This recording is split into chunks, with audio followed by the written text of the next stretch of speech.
1, I've always been a fan of steampunk images, but never came around to buy the industrial books. But finally this week I got one together with the junk journal tickets. So for this page in my sketchpad I use images from both books.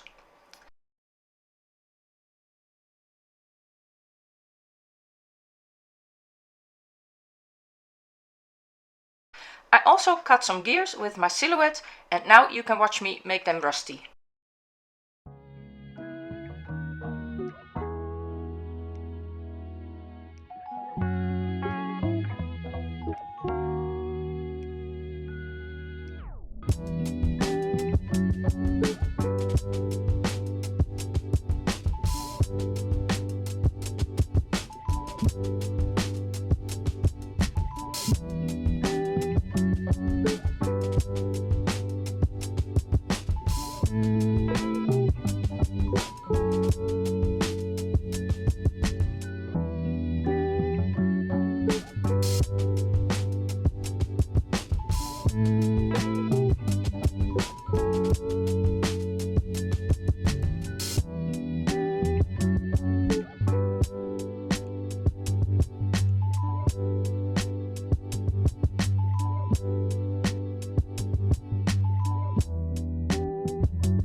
I'm so glad I bought the industrial book because I love gears and now I could finally use them on a page. And it's been years since I made cardstock rusty this way and it still amazes me how real it looks. Anyway, I hope you liked this page and that it inspired you to make your own rusty gears or whatever you come up with. Thank you for watching and I'll see you again next time. Bye!